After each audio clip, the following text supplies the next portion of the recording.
ಏಕಮೇವ ದ್ವಿತೀಯಂ. Sir, hair cut ಮಾಡಿಸೋದಕ್ಕೆ ಇಂತಿಂಥ ದಿನಗಳಲ್ಲಿ ಮಾಡಬಾರ್ದು, ಇಂತಿಂಥ ದಿನಗಳಲ್ಲಿ ಮಾಡಬೇಕು ಅನ್ನೋದನ್ನು ಶಾಸ್ತ್ರದಲ್ಲಿ ಹೇಳಿದ್ಯಾ ಅನ್ನೋದನ್ನು ತಿಳಿಸ್ಕೊಡಿ ಸರ್. ಶ್ರೀ ಗುರುಭ್ಯೋ ನಮಃ. ಗುರುರ್ಬ್ರಹ್ಮ ಗುರುರ್ವಿಷ್ಣು ಗುರುರ್ದೇವೋ ಮಹೇಶ್ವರಃ, ಗುರುಃ ಸಾಕ್ಷಾತ್ ಪರಂ ಬ್ರಹ್ಮ ತಸ್ಮೈ ಶ್ರೀ ಗುರವೇ ನಮಃ. ಸರ್ವೇಭ್ಯೋ ಋಷಿಭ್ಯೋ ನಮಃ, ಸರ್ವೇಭ್ಯೋ ಶಾಸ್ತ್ರಪ್ರವರ್ತಕೇಭ್ಯೋ ನಮಃ. ಬಂಧು ಮಿತ್ರರೇ, ಈ ಒಂದು ಪ್ರಶ್ನೆ ಏನಿದೆ ಇದನ್ನ ತುಂಬಾ ಜನ ಕೇಳಿದ್ದಾರೆ ನನಗೆ. ಯಾಕೆಂದ್ರೆ ಯಾವತ್ತು ಮಾಡಿಸ್ಬೇಕು ಅನ್ನೋದೇ ಗೊತ್ತಿರೋದಿಲ್ಲ ನಮಗೆ. ಹೋಗಿರ್ತೀವಿ ಅಥವಾ ಇನ್ನೇನೋ ಆಗಿರುತ್ತೆ. ಅದಾದ್ಮೇಲೆ ಮನೆಯಲ್ಲಿ ಏನೋ ಕೆಲಸಕ್ಕೆ ನಡಿಬಾರ್ದಂತಹ ಘಟನೆಗಳು ನಡೆದ ಕೆಲಸಕ್ಕೆ ಯಾತಕ್ಕೆ ಅಂತ ನಮಗೂ ಗೊತ್ತಿರೋದಿಲ್ಲ. ಅದಕ್ಕೋಸ್ಕರ ಇದು ಶಾಸ್ತ್ರದಲ್ಲಿ ಈ ಒಂದು ಕ್ಷೌರ ನಿರ್ಣಯ ಅಂತಾನೆ ಶಾಸ್ತ್ರದಲ್ಲಿ ಹೇಳುತ್ತೆ. ನೀವು ಸುಮ್ಮನೆ ಹೇರ್ ಕಟ್ ಅಂತ ನಾವು ಆಡು ಭಾಷೆನಲ್ಲಿ ಹೇಳ್ತೀವಿ, ಇವತ್ತಿನ ಜನಕ್ಕೆ ಅರ್ಥವಾಗಲಿ ಅಂತ. ಟೆಕ್ನಿಕಲ್ ಆಗಿ ಅದು ಕ್ಷೌರ ಕಾಲ ನಿರ್ಣಯ ಅಂತ ಅರ್ಥ ಆಗುತ್ತೆ. ಯಾವಾಗ ನಾವು ತಲೆಯನ್ನ ಹೇರ್ ಕಟ್, ನಿಮ್ಗೆ ಅರ್ಥವಾಗ ಭಾಷೆ ಸಿಂಪಲ್ ಆಗಿ ಕ್ಷೌರ ಅಂದರೆ ಹೇರ್ ಕಟ್ ಮಾಡಿಸ್ಕೋಬೇಕು ಅನ್ನೋದು. ಅದೇ ತಾನೇ ಉಗುರನ್ನು ಕೂಡ ಯಾವಾಗ ಕಟ್ ಮಾಡಬೇಕು ಅನ್ನೋದು ಬೇಕಾದ್ರೆ ಇದ್ರೊಳಗೇನೆ ನೀವು ಸೇರಿಸ್ಕೋಬಹುದು. ಧರ್ಮಶಾಸ್ತ್ರದಲ್ಲಿ ಒಂದು ಶ್ಲೋಕ ಬರುತ್ತೆ. ಮಾತಶ್ಚತುರ್ಥಿ ಭಗಿನಿ ಚತುರ್ದಶಿ ಭ್ರಾತುಶ್ಚ ಷಷ್ಠಿ ಪಿತರೇವ ಪರವಸು ಆದೌ ನವಮ್ಯಾಂ ಧನಧಾನ್ಯನಾಶಂ ಕುಟುಂಬ ಹಾನಿ ಕ್ಷೌರಾಷ್ಟಮೇಶು. ಕರೆಕ್ಟಾಗಿ ಅರ್ಥ ಮಾಡ್ಕೊಳ್ಳಿ. ಮಾತಶ್ಚತುರ್ಥಿ, ಶುಕ್ಲ ಪಕ್ಷ ಆಗಲಿ ಕೃಷ್ಣ ಪಕ್ಷ ಆಗಲಿ ಯಾವುದೇ ಮಾಸ ಆಗಲಿ, ಚತುರ್ಥಿ ತಿಥಿನಲ್ಲಿ ಕ್ಷೌರಕ್ಕೆ ನಾವು ಹೋಗಬಾರ್ದು. ಹೋಯ್ತು ಅಂದ್ರೆ ನಮ್ಮ ತಾಯಿಗೆ ತೊಂದರೆ ಆಗತ್ತೆ. ಒಂದಲ್ಲ ಒಂದು ರೀತಿಯಲ್ಲಿ ತೊಂದರೆ ಆಗತ್ತೆ.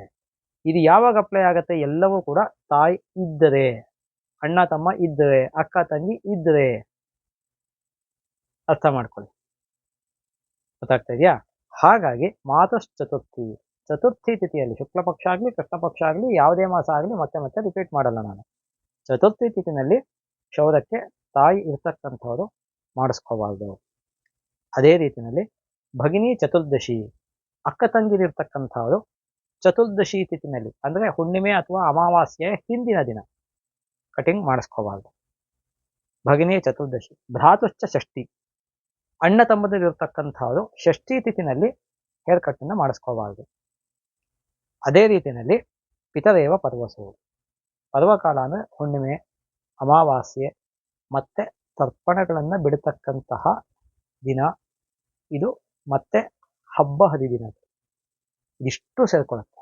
ಅದಕ್ಕೆ ಅಲ್ಲಿ ಹೇಳಬೇಕಾದ್ರೆ ತಾಯಿ, ಅಕ್ಕ ತಂಗಿ, ಅಣ್ಣ ತಮ್ಮ ಅಂತ ಹೇಳಿದೆ, ತಂದೆಯನ್ನು ಸೇರಿಸ್ತಿಲ್ಲ ನಾನು ಅಲ್ಲಿ. ಪಿತರೇವ ಪರ್ವಸು, ಪರ್ವಕಾಲಗಳಲ್ಲಿ, ಪರ್ವಕಾಲ ಅಂದಾಗ ನಾನು ಹೇಳ್ದಂಗೆ ಹುಣ್ಣಿಮೆ ಅಥವಾ ಅಮಾವಾಸ್ಯೆ ಅಥವಾ ಸಂಕ್ರಮಣಗಳು, ಮನ್ವಾದಿಗಳು, ಷಣ್ಣವತಿ ಶ್ರಾದ್ದದ ದಿನಗಳು, ಇವಾಗ ವರಮಹಾಲಕ್ಷ್ಮಿ, ಗೌರಿ ಗಣೇಶ ಹಬ್ಬ ಈ ಥರದ್ದೆಲ್ಲ. ಪರ್ವ ಅನ್ನೋದೇ ಪಬ್ಬ ಆಗಿ ಪ್ರಾಕೃತ ಭಾಷೆನಲ್ಲಿ ಪಬ್ಬ, ಅದೇ ಕನ್ನಡದಲ್ಲಿ ಹಬ್ಬ ಆಗಿರೋದು. ಹಾಗಾಗಿ ಈ ಪರ್ವಕಾಲಗಳಲ್ಲಿ ಮಾಡಿಸ್ಕೋಕೂಡದು, ತಂದೆ ಇರೋದು ಮಾಡಿಸ್ಕೋಕೂಡದು ಅಂತ ಅರ್ಥ.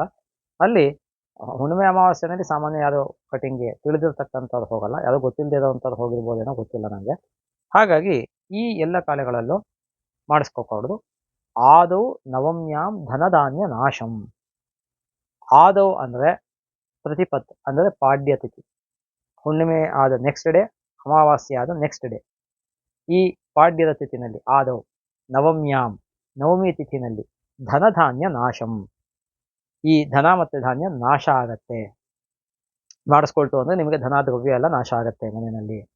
ಕುಟುಂಬ ಹಾನಿ ಕ್ಷೌರಾಷ್ಟಮೇಶು, ಅಷ್ಟಮಿ ತಿಥಿನಲ್ಲಿ ನಾವು ಕ್ಷೌರವನ್ನು ಮಾಡಿಸ್ಕೊಳ್ತು ಅಂದ್ರೆ ಆಗ ಮನೆಯ ಸದಸ್ಯರಿಗೆ ತೊಂದರೆ ಆಗತ್ತೆ, ಕುಟುಂಬ ಹಾನಿ. ಹಾಗಾಗಿ ಇವಿಷ್ಟನ್ನೂ ಕೂಡ ತಿಥಿಗಳಲ್ಲಿ ವರ್ಜ್ಯ ಮಾಡಬೇಕು.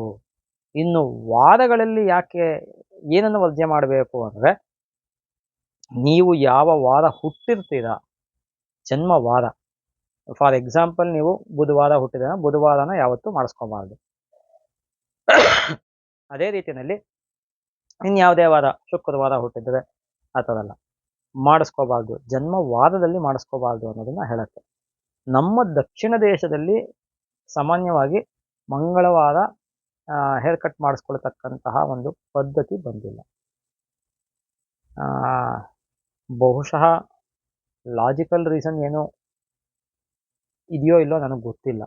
ಯಾಕಂದ್ರೆ ನನಗೆ ಗೊತ್ತಿದೆ ಅಂತ ಹೇಳ್ತೀನಿ, ಗೊತ್ತಿಲ್ಲ ಅಂದ್ರೆ ಗೊತ್ತಿಲ್ಲ ಅಂತ ಹೇಳ್ತೀನಿ. ನಹಿ ಸರ್ವ ಸರ್ವಂ ಜಾನಾತಿ ಸರ್ವಜ್ಞೋ ನಾಸ್ತಿ ಕಶ್ಚನ ಅಂತ ಚಾಣಕ್ಯ ಹೇಳ್ತಾನೆ. ಎಲ್ಲರೂ ಎಲ್ಲನೂ ತಿಳ್ಕೊಂಡಿರೋದಿಲ್ಲ, ಎಲ್ಲರೂ ಸರ್ವಜ್ಞರಾಗಕ್ಕೆ ಸಾಧ್ಯನೂ ಇಲ್ಲ ಅಂತ. ಹಾಗೆ ನನ್ನ ಸಂಶೋಧನೆ ಮಾಡಿದ್ದೀನಿ. ನನಗೆ ಈ ಪ್ರಶ್ನೆ ಯಾವುದೋ ತುಂಬ ವರ್ಷದ ಕೆಳಗೆ ಕೇಳಿದ್ದು, ಅದರಿಂದ ನೋಡಿದ್ದೀನಿ ಮಂಗಳವಾರ ಯಾತಕ್ಕೆ ಮಾಡಿಸ್ಕೋಬಾರ್ದು ಅನ್ನೋದು. ಸೊ ಲಾಜಿಕಲ್ ರೀಸನ್ ಏನೂ ಇಲ್ಲ, ಪದ್ಧತಿನಲ್ಲಿ ಬಂದಿದೆ. ಮಂಗಳವಾರ, ಶುಕ್ರವಾರ, ಇನ್ನು ಕೆಲವರು ಮಂಗಳವಾರ, ಶನಿವಾರ ಈ ಥರ ಎಲ್ಲ ಪದ್ಧತಿಗಳನ್ನು ಮಾಡ್ಕೊಂಡಿದ್ದಾರೆ. ಹಾಗಾಗಿ ಆ ಒಂದು ಜನ್ಮ ವಾರ ಬಿಟ್ಟರೆ ನಿಮ್ಮದು, ನೀವು ಹುಟ್ಟಿರ್ತಕ್ಕಂತಹ ವಾರ, ಈ ಮಂಗಳವಾರ, ಶುಕ್ರವಾರ, ಕೆಲವರು ಶನಿವಾರ ಈ ಥರ ಎಲ್ಲ ಇಟ್ಕೊಂಡಿದ್ದಾರೆ. ಅದು ನಿಮ್ಮ ನಂಬಿಕೆಗಳ ಮೇಲೆ ಅಥವಾ ಕುಲಾಚಾರದ ಮೇಲೆ ಬಿಟ್ಟಿರ್ತಕ್ಕಂಥದ್ದು, ದೇಶಾಚಾರದ ಮೇಲೆ ಬಿಟ್ಟಿರ್ತಕ್ಕಂಥದ್ದು. ನಾನು ದೇಶಾಚಾರ ಕುಲಾಚಾರಗಳಿಗೆ ಯಾವತ್ತೂ ಎಂಟ್ರಾಗಲ್ಲ. ಯಾಕೆ ಅಂದರೆ ಸ್ಮೃತಿ ಗ್ರಂಥಗಳಲ್ಲಿ ದೇಶಾಚಾರ ಕುಲಾಚಾರ ಪ್ರಮಾಣ ಅಂತ ಹೇಳಿದೆ. ಆ ದೇಶದಲ್ಲಿ ಅಥವಾ ಆ ಕುಲದಲ್ಲಿ ಅದು ಬಂದಿದೆ ಅಂದರೆ ಅದನ್ನು ನಡೆಸ್ಕೊಂಡು ಹೋಗ್ಬೋದು ಅಂತ ಹೇಳೋದು. ಅದು ನಿಮಗೆ ಬಿಟ್ಟಿರ್ತಕ್ಕಂಥದ್ದು. ಆದ್ದರಿಂದ ಈ ಇಷ್ಟು ಸಂದರ್ಭಗಳಲ್ಲಿ ಮತ್ತೆ ಸೂರ್ಯಾಸ್ತ ಆದಮೇಲೆ ತಲೆ ಕೂದಲನ್ನಾಗಲಿ ಇದೆಲ್ಲನೂ ಉಗುರಿಗೂ ಕೂಡ ಅಪ್ಲೈ ಆಗುತ್ತೆ. ಉಗುರು ಕಟ್ ಮಾಡಬೇಕಾದ್ರೆ ಹಬ್ಬ ಹರಿದಿನಗಳಲ್ಲಿ ಕಟ್ ಮಾಡಬಾರ್ದು. ಅಂದರೆ ಮಾತೃ ಚತುರ್ಥಿ, ಭಗಿನಿ ಚತುರ್ಥಿ ಅವೆಲ್ಲ ಅಪ್ಲೈ ಆಗಲ್ಲ ನಾನು ಹೇಳ್ತಿರೋದು. ಹಬ್ಬ ಹರಿದಿನಗಳಲ್ಲಿ, ತರ್ಪಣದ ದಿನಗಳಲ್ಲಿ ಉಗುರನ್ನು ಕಟ್ ಮಾಡಬಾರ್ದು. ಇದು ಬಹಳ ಇಂಪಾರ್ಟೆಂಟ್. ಹಾಗಾಗಿ ಈ ಇಷ್ಟು ಒಂದು ಇನ್ಫಾರ್ಮೇಷನ್ನು ತುಂಬ ಜನ ಕೇಳಿದ್ದಕ್ಕೋಸ್ಕರ ಯೂಟ್ಯೂಬಲ್ಲಿ ಮಾಡಿದ್ದೀವಿ. ಹೆಚ್ಚು ಶೇರ್ ಮಾಡಿ, ಜನಗಳಿಗೆ ಅನುಕೂಲ ಆಗಲಿ.